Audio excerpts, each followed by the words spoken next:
इस वक्त बड़ी खबर यूपी के बजट को लेकर बड़ी खबर है। सूत्रों के मुताबिक यूपी का बजट 8.5 लाख करोड़ के पार होगा। बजट में नए एक्सप्रेसवे और इंडस्ट्रियल कॉरिडोर का प्रावधान होगा। नए एक्सप्रेसवे के किनारे प्रदेश के 28 जिलों में इंडस्ट्रियल कॉरिडोर के लिए बजट का प्रावधान किया जाएगा।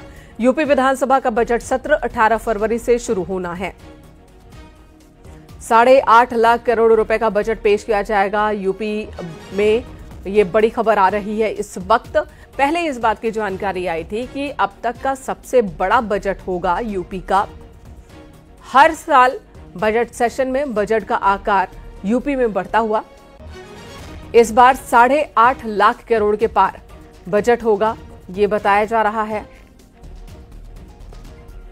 इंडस्ट्रियल कॉरिडोर पर सबसे ज्यादा निगाहें होने वाली हैं।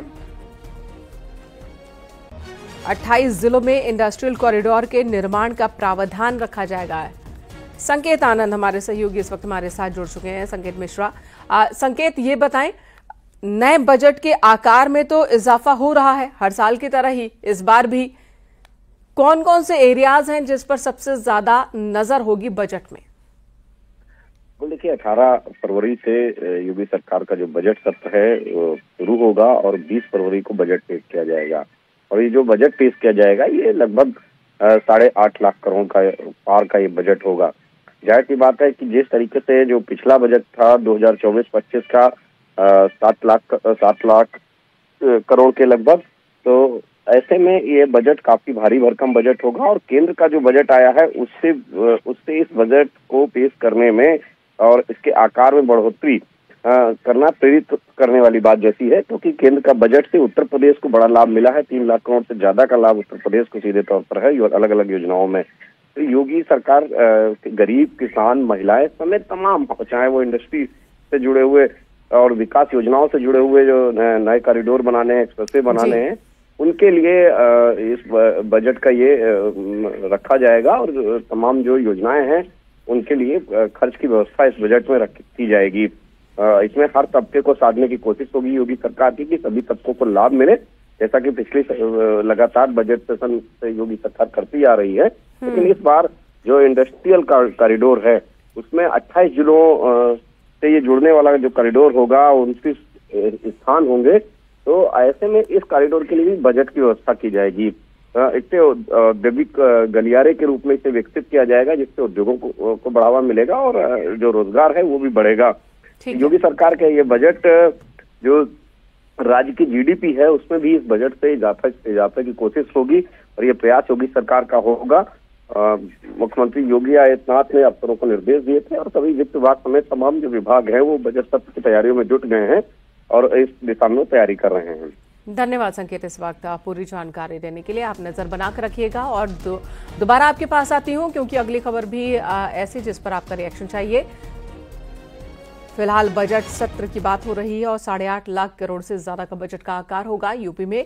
लखनऊ से एक और खबर, राज्य कर्मचारी नहीं दे रहे संपत्ति का ब्यौरा। अब तक 15 फरवरी तक संपत्ति का ब्यौरा देना है, ये डेडलाइन है। 31 जनवरी तक 71% कर्मचारियों ने जानकारी दी। संपत्ति का ब्यौरा न देने वालों पर एक्शन लिया जाएगा। मानव संपदा पोर्टल पर कर्मचारियों को संपत्ति का ब्यौरा देना है, लेकिन फिलहाल 71% कर्मचारियों ने ही अपनी संपत्ति का ब्यौरा दिया है। 29% कर्मचारी हैं जिन्होंने संपत्ति का ब्यौरा नहीं दिया है। संकेत हमारे साथ एक बार फिर से जुड़ चुके हैं। संकेत, 15 फरवरी तक सभी राज्य कर्मचारियों को संपत्ति का ब्यौरा दे देना है। लंबा वक्त हुआ जब ये नियम का ऐलान किया गया और अभी तक सिर्फ 71% कर्मचारियों ने ही ब्यौरा दिया है। बाकी 29% को लेकर एक्शन की भी तैयारी होगी।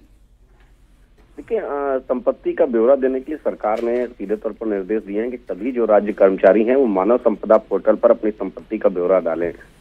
ऐसे में 3 तारीखें अलग अलग दी गई, लेकिन कई राज्य कर्मचारी हैं जो नहीं इस दिशा में ध्यान दे रहे हैं। अभी भी जब तीसरी तारीख 31 जनवरी दी गई थी, जो अंतिम तारीख थी, और सभी राज्य कर्मचारियों को अपना ब्यौरा मानव संपदा पोर्टल पर संपत्ति का देना था, लेकिन उसमें भी 29% कर्मचारी ऐसे थे जिन्होंने संपत्ति का ब्यौरा नहीं दिया। और अब नई तारीख दी गई है कि 15 फरवरी तक संपत्ति का ब्यौरा देना है और अगर अब ब्यौरा नहीं देना दिया तो अनुशासनात्मक कार्रवाई की जाएगी। यानी कि अब जो आदेश जारी हुआ है उसमें अनुशासनात्मक कार्रवाई का भी जिक्र किया गया है कि अनुशासनात्मक कार्रवाई की जाएगी ऐसे कर्मचारियों के खिलाफ। दरअसल योगी सरकार ने पारदर्शिता को देखते हुए ये निर्देश दिए थे कि मानव संपदा पोर्टल पर संपत्ति का ब्यौरा सभी राज्य कर्मचारियों को दिया जाएगा, जिससे भ्रष्टाचार पर लगाम लग सके और सभी की संपत्ति एक पोर्टल पर एक क्लिक पर नजर आए। जी जी, धन्यवाद आपका इस पूरी जानकारी देने के लिए। तो बस कुछ दिन का वक्त और है जब बाकी के लोगों को भी अपनी संपत्ति का ब्यौरा देना है।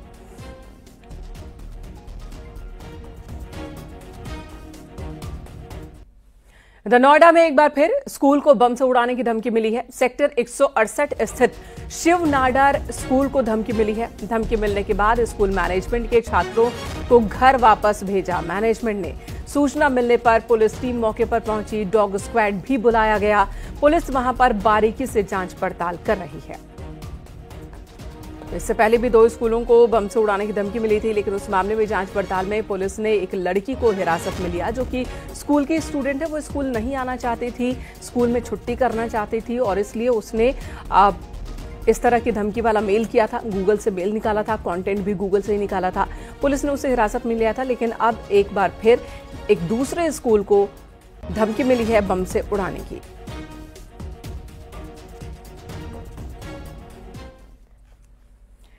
तो इससे पहले नोएडा में 4 स्कूलों को बम से उड़ाने की धमकी मिली थी, जो गलत साबित हुई और इस मामले में पुलिस ने 9वीं क्लास में पढ़ने वाले नाबालिग छात्र को हिरासत में लिया है।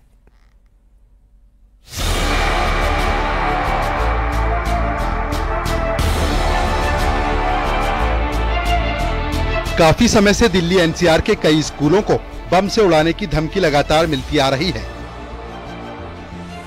बुधवार की सुबह नोएडा में एक और खबर ने हड़कंप मचा दिया। यहाँ के 4 बड़े स्कूलों को बम से उड़ाने की धमकी दी गई। गहन जांच पड़ताल के बाद पुलिस आखिरकार इस मामले में धमकी देने वाले तक पहुँच गई। धमकी देने वाला कोई गैंगस्टर या अपराधी नहीं, बल्कि 9वीं क्लास में पढ़ने वाला छात्र निकला। स्कूल न जाना पड़े, इसके लिए छात्र के दिमाग में यह खतरनाक आइडिया आया। पुलिस प्रशासन में हड़कंप मच गया था, टीमें गठित की गई थी और सभी स्कूलों को सेंसिटाइज किया गया था, चेकिंग की गई थी, सीसीटीवी चेक किए गए थे। लेकिन 12 घंटे बाद साइबर टीम ने इस पूरे प्रकरण का खुलासा कर दिया है। दरअसल में एक बच्चे को हिरासत में लिया है जिसकी उम्र 14 वर्ष है और वो इन्हीं 4 स्कूल में से एक निजी स्कूल में 9वीं का छात्र था। फिलहाल जब उससे पूछताछ की गई तो उसने ये तर्क दिया कि स्कूल जाने का मन नहीं था, लिहाजा जो ईमेल आईडीज हैं वो गूगल के माध्यम से निकाली गई, साथ ही जो कंटेंट है वो भी गूगल से ही कॉपी किया गया था। बुधवार को स्कूलों को यह धमकी भरा मेल मिला। इसके बाद पुलिस को सूचना दी गई। पुलिस भी तुरंत एक्शन में आई। पुलिस की टीम बम निरोधक दस्ते और डॉग स्क्वाड को लेकर मौके पर पहुंची और छानबीन शुरू कर दी। लेकिन जांच करने के दौरान कुछ भी संदिग्ध नहीं मिला। जिन स्कूलों को धमकी मिली थी उनमें step by step the heritage, Gyanshree और मयूर स्कूल शामिल थे। हालांकि ये कोई पहला मामला नहीं है। पिछले साल दिसंबर के महीने में नोएडा और ग्रेटर नोएडा के स्कूलों को भी ऐसी ही धमकियां मिली थी, जो पूरी तरह फर्जी निकली।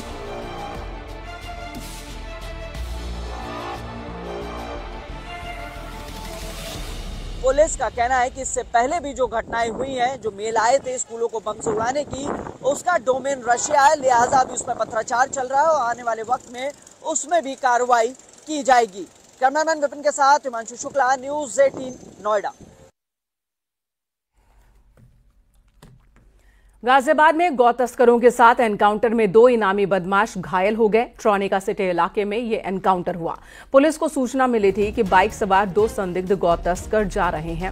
उसे रोकने पर बदमाशों ने फायरिंग शुरू कर दी। जवाबी कार्रवाई में पुलिस की गोली लगने से दोनों घायल हुए। दोनों पर पहले से ही गौकशी, चोरी, हत्या की कोशिश और गैंगस्टर एक्ट के तहत कई मामले दर्ज हैं।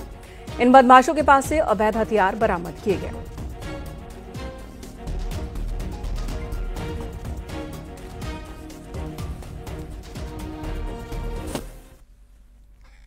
अगली खबर का रुख कर लेते हैं। वक्फ बोर्ड पर सरकारी संपत्तियों पर कब्जे के आरोप लग रहे हैं।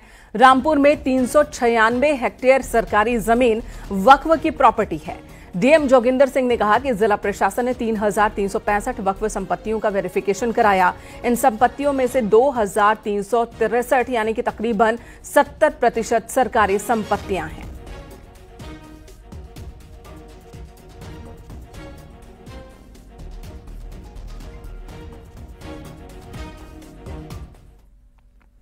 आज शाम मोदी कैबिनेट की बैठक है जिसमें नए इनकम टैक्स बिल को मंजूरी मिल सकती है। ये बिल इनकम टैक्स से जुड़े नियमों को आसान बनाने के लिए है।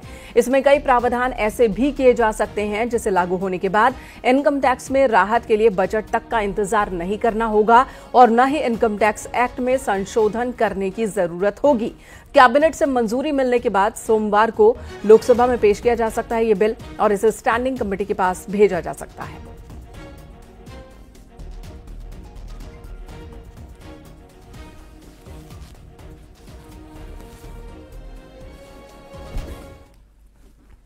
पीएम मोदी 10 फरवरी को परीक्षार्थियों के साथ परीक्षा पे चर्चा करेंगे और इस बार ये कार्यक्रम न सिर्फ ज्यादा खास है बल्कि इसके फॉर्मेट में भी थोड़ा बदलाव है।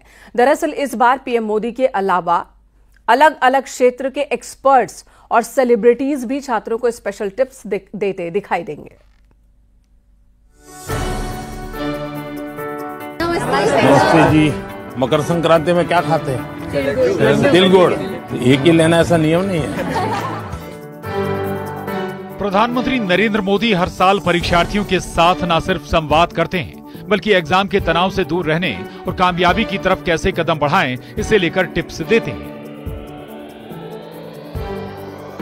लेकिन इस बार पीएम मोदी का परीक्षा पर चर्चा कार्यक्रम कुछ खास रहने वाला है। इस बार नए फॉर्मेट में परीक्षा पर चर्चा का कार्यक्रम आयोजित किया जाएगा। पीएम मोदी के साथ इस बार इस कार्यक्रम में दीपिका पादुकोण, सदगुरु समेत कई हस्तियां छात्रों को टिप्स देते नजर आएंगे। And do things that others cannot imagine. Next word को रिवर्स कर दोगे तो क्या होगा? डेजर्ट। दुनिया का सबसे जो अच्छा कैमरा है वो ये है। आपको वो कन्विक्शन होना कि I am capable of doing this. PM Modi के परीक्षा पर चर्चा कार्यक्रम का ये 8वां संस्करण है। इस साल 3 करोड़ से ज्यादा स्टूडेंट्स ने इस कार्यक्रम में शिरकत करने के लिए रजिस्ट्रेशन करवाया है। परीक्षा पे चर्चा का कार्यक्रम 10 फरवरी को सुबह 11 बजे होना है। पीएम मोदी के साथ अलग अलग क्षेत्रों से हस्तियां परीक्षा के दौरान होने वाले तनाव को दूर करने का मंत्र देती दिखेंगी। आमतौर पर बोर्ड परीक्षाओं से पहले होने वाली इस चर्चा में अब तक प्रधानमंत्री नरेंद्र मोदी ही छात्रों को परीक्षा से जुड़े तनावों को दूर भगाने का मंत्र देते दिखते थे। लेकिन इस बार ये हस्तियां भी छात्रों को परीक्षा के लिए तनाव मुक्त रहने का मंत्र देती दिखेंगी।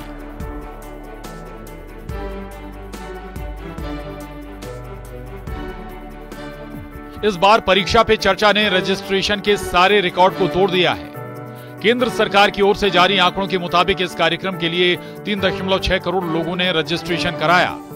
इनमें 3.3 करोड़ स्टूडेंट्स, 2.7 लाख शिक्षक और 5.5 लाख अभिभावक शामिल हैं। इनमें से चुनकर 2500 लोगों को भारत मंडपम में लाइव कार्यक्रम के लिए बुलाया जाएगा।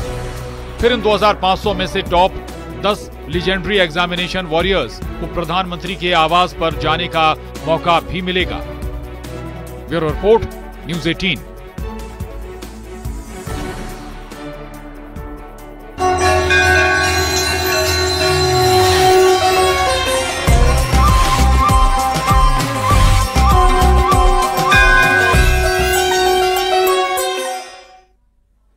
प्रयागराज महाकुंभ का 26वां दिन है। अब तक 40 करोड़ से ज्यादा श्रद्धालु संगम में स्नान कर चुके हैं। आज गुजरात के सीएम भूपेंद्र भाई पटेल, झारखंड के पूर्व सीएम रघुवर दास, राज्यसभा के उपसभापति हरिवंश महाकुंभ जाएंगे। मणिपुर के राज्यपाल अजय कुमार भल्ला, एमपी के डिप्टी सीएम जगदीश देवड़ा भी कुछ और मंत्रियों के साथ प्रयागराज पहुंचेंगे। केंद्रीय राज्य मंत्री जितिन प्रसाद, राज्यसभा सांसद प्रियंका चतुर्वेदी भी संगम में आज स्नान करेंगे।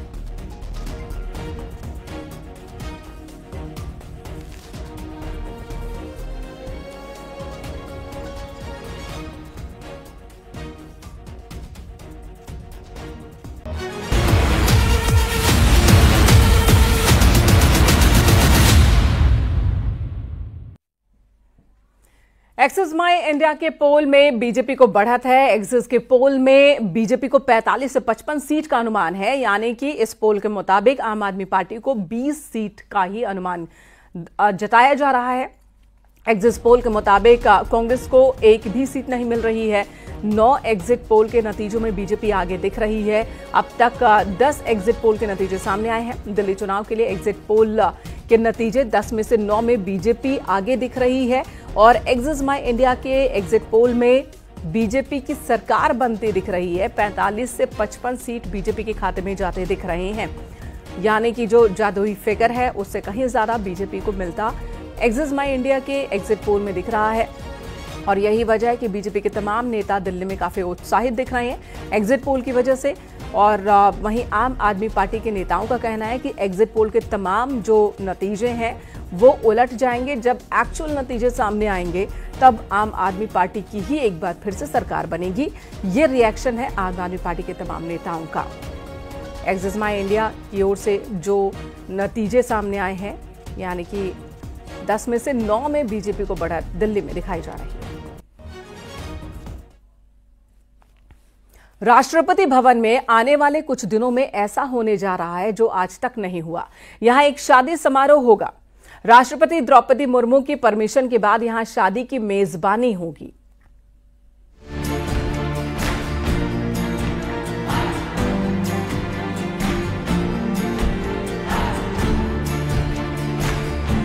राष्ट्रपति भवन जितना ऐतिहासिक है उतनी ही खूबसूरत इसकी इमारत है। 300 से ज्यादा कमरों वाले राष्ट्रपति भवन में भारत की प्रथम नागरिक यानी राष्ट्रपति रहती है। विदेशों से आने वाले राष्ट्र अध्यक्षों का यहाँ ग्रैंड वेलकम होता है, लेकिन अब राष्ट्रपति भवन एक शादी की मेजबानी करने जा रहा है। कहा जा रहा है कि आने वाले दिनों में यहाँ शहनाई गूंजने वाली है, जो आज तक कभी न किसी ने देखा और न सुना है। समारोह कड़ी सुरक्षा के बीच यहाँ के मदर टेरेसा क्राउन कॉम्प्लेक्स में आयोजित किया जाएगा। अगले हफ्ते 12 फरवरी को सीआरपीएफ की असिस्टेंट कमांडेंट पूनम गुप्ता और सीआरपीएफ के अधिकारी अवनीश कुमार 12 फरवरी 2025 को मदर टेरेसा क्राउन कॉम्प्लेक्स में शादी करने वाले हैं। राष्ट्रपति द्रौपदी मुर्मू ने इसकी मंजूरी दी है। शादी बेहद खास इसलिए है क्योंकि ये वैलेंटाइन वीक के दौरान हो रही है, यानी 12 फरवरी को यहाँ पर ये शादी होगी और जिन पूनम गुप्ता की शादी हो रही है वो पीएसओ के तौर पर यहाँ पर कार्यरत हैं और उनके काम को देखते हुए जिस तरीके के कोड ऑफ एथिक्स को वो अपनाती हैं, जिस तरीके का प्रोफेशनलिज्म बिहेवियर उनका है, उसको देखकर राष्ट्रपति बहुत ज्यादा प्रसन्न है। इसी को देखते हुए उन्होंने तोहफे के तौर पर उन्हें यहाँ पर शादी करने की परमिशन दी है। तो राष्ट्रपति भवन में शादी एक निजी समारोह में होगी। हालांकि प्रोटोकॉल की वजह से शादी में दूल्हा दुल्हन के करीबी लोग ही शामिल हो पाएंगे। ये बताया गया है कि जो शादी होगी इसमें कुछ प्रोटोकॉल्स जो हैं उनको फॉलो करना होगा और बहुत ही कम गेस्ट को बुलाना होगा, क्योंकि यहाँ पर सिक्योरिटी और प्रोटोकॉल जो है वो फॉलो किया जाता है, क्योंकि कुछ तरीके के खास परमिशंस भी लिए गए हैं, क्योंकि इससे पहले यहाँ पर कभी शादी नहीं हुई है। तो पहली बार ऐसा होने वाला है कि 12 फरवरी को राष्ट्रपति भवन में शहनाई जो है वो गूंजेगी। दिल्ली से संजीव वर्मा के साथ फराह खान, न्यूज़ 18। उत्तर प्रदेश पुलिस का एक्शन लगातार जारी है। माफिया और गैंगस्टर के खिलाफ यूपी पुलिस ने कई जिलों में कुर्की की कार्रवाई की। संत कबीर नगर में किरण किन्नर और आजमगढ़ में मोइनुद्दीन मिस्टर के खिलाफ एक्शन लिया गया। दोनों गैंगस्टर की लाखों की संपत्ति कुर्की की गई। इसी पर आपको ये रिपोर्ट दिखाते हैं कि कैसे पुलिस का एक्शन चल रहा है।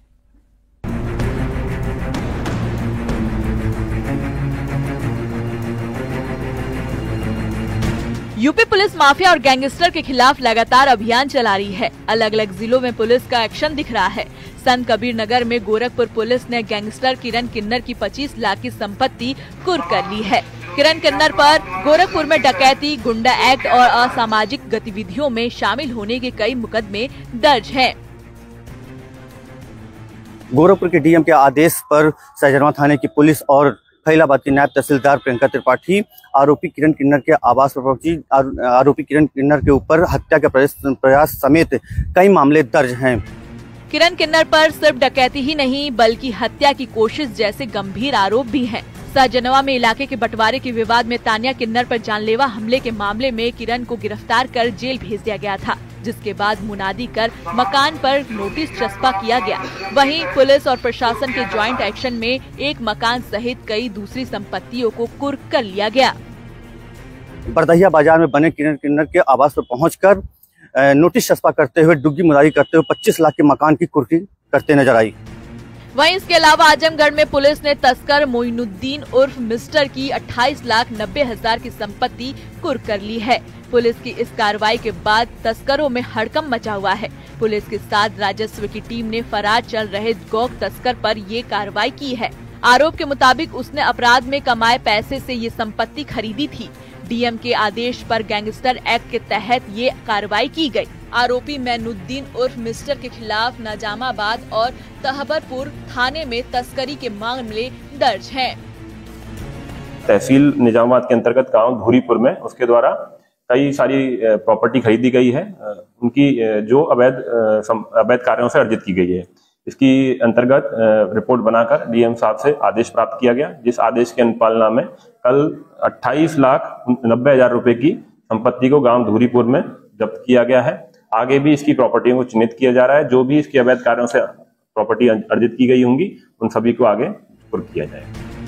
यूपी पुलिस का माफिया और गैंगस्टर के खिलाफ एक्शन लगातार जारी है। आजमगढ़ और संत कबीर नगर में हुए एक्शन के बाद से यूपी में माफिया में हड़कंप मचा है। साफ है कि उत्तर प्रदेश का पुलिस का एक्शन माफियों का नींद उड़ा रही है।